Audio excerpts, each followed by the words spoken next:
Now, dear students, we have the chapter light, reflection, and refraction. And today we have the flow of the topic, that is mirror and its types.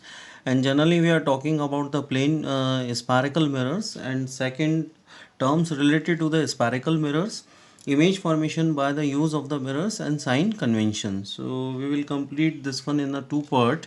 So first we have the general explanation of the mirror. So what actually that is given inside of a book. So any smooth polished surface which produces a reflection is called the mirror.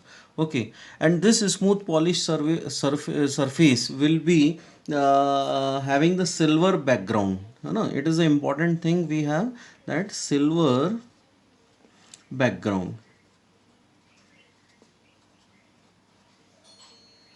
So as you have seen the simply mirror inside your house, so you will get that the image of your face, and you are just getting the reflection of your face, that mean image in the morning. Okay. So whenever we are just taking the mirror, so we have the general that mean impact, that is called the reflection. So what actually the reflection we have?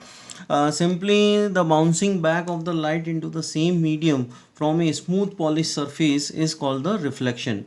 And for the reflection purpose, and in the ninth class we have also done this one in the reference of the reflection of the sound. So we are just taking the that incidence of the ray that on the mirror surface, that will be reflect back into the same medium.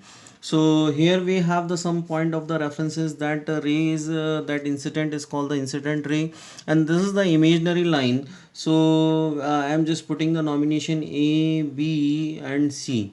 Okay, so the angle between the AOB is called the angle of incidence, and the ray that AO is called the incident ray.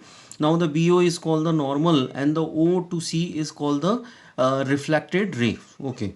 So this is the general that mean diagram of the reflection, and what are the basic laws we have on behalf of the concept of the reflection. So we know that incident ray, normal, and the reflected ray all will lie into the same medium or in a same plane, and angle of incidence is equal to the angle of reflection. Okay, so these are the basic two laws we have, and we can go through them. That incident ray, normal, and the reflected ray all lies in the same medium, and the angle of incidence is equal to the angle of reflection. So these are the basic rule of the laws of reflection we have. Now we are just talking about the spherical mirrors. So what actually the spherical mirrors? So generally we are talking about the mirrors, those are part of the sphere, and these are called the spherical mirrors. So generally we have the two types of the mirror. First is a mirror which having the polish on a bulge outward part, that is called the concave mirror, and which produce the reflection from the curved inward part. Okay, so this is called the concave mirror. Okay, now we are just getting the polish on a curved inward part, and it produces a reflection from the bulge outward part. This is the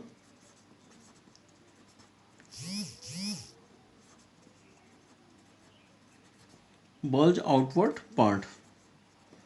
Okay, so this is the general identification of the spherical mirrors, and we have the basic examples of the concave mirror and the convex mirror. So generally we are just taking the spoon inside our house. So it is a kind of the that mean shape we have. So whenever we are just taking the spoon in this manner in front of us, so the curved inward part, and this is the bulge outward part. Okay, so the curved inward part will give the impression of the concave mirror, and the bulge outward part will produce the reflection that makes the concept of the convex mirror.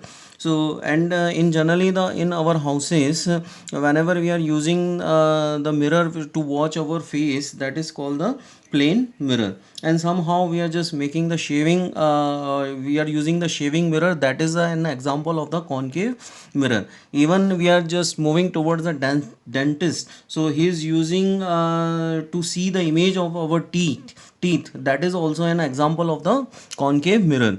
And as always we are just here running the vehicle, so we are using the concept, we are using the vehicle.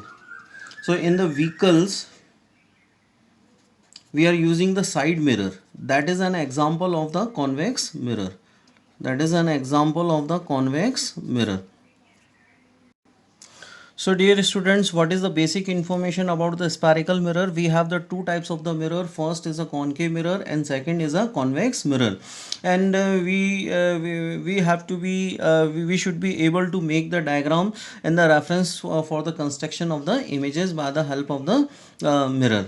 Now we are talking about the some terms those are related to the mirror.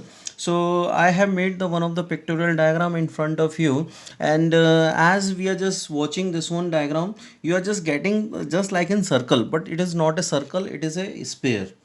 It is a spherical shape. We have spherical shape.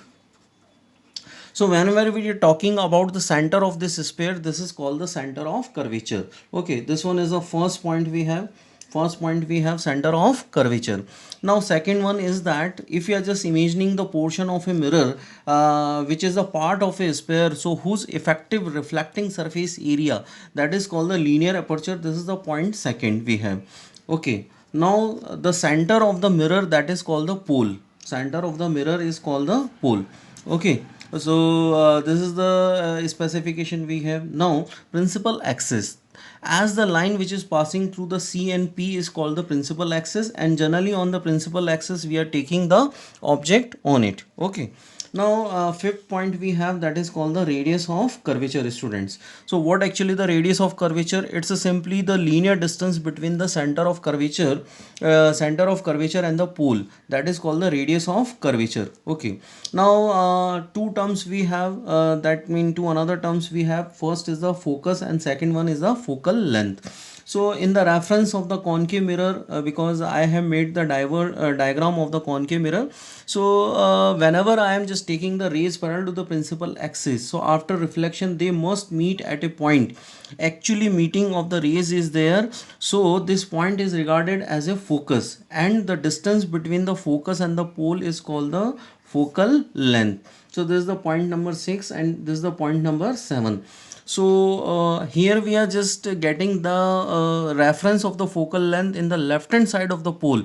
So in the 9th class you have used the graph. So it is the center part of the graph, and in the left hand side of the measurement, in the left hand side from the on the graph we are just taking the measurement in the reference, that this one is a plus x, this one is minus x, that is called the x dash, this one is a plus y, and this one is a minus y, that is called the y dash. So whatever the measurement we are just taking in the left hand side of the origin, so that is called the negative side. Okay, so the focal length will be the negative for the concave mirror. Okay, so this one is in the reference of the concave mirror. Now we are talking in the reference of the convex mirror also. Now we are utilizing the diagram for the convex mirror. So whenever the rays are parallel to the principal axis, so they just appear to diverge from a particular point, that is called the focus. So in this diagram the rays are parallel to the principal axis, but the reflection laws is followed. So the rays are coming from a particular point virtually, that is called the focus of a convex mirror, and it is in the right hand side of the pole. So generally we are just taking the assumption of the focal length, that is called the positive. Okay, so this is the in the reference of the convex mirror. Now we will discuss about the basic rules to draw the images by the help of the both type of the mirrors. So first we have that rule in the reference of the concave mirror, the ray is parallel to the principal axis, so it must pass through the focus. This is the first rule we have.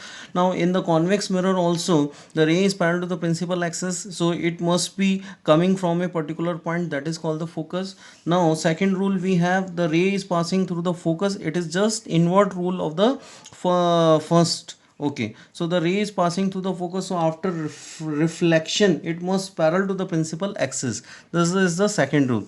Now the in the reference of the convex mirror, as just I am just taking the ray directly to the focus, so after reflection it will make the parallel to the principal axis.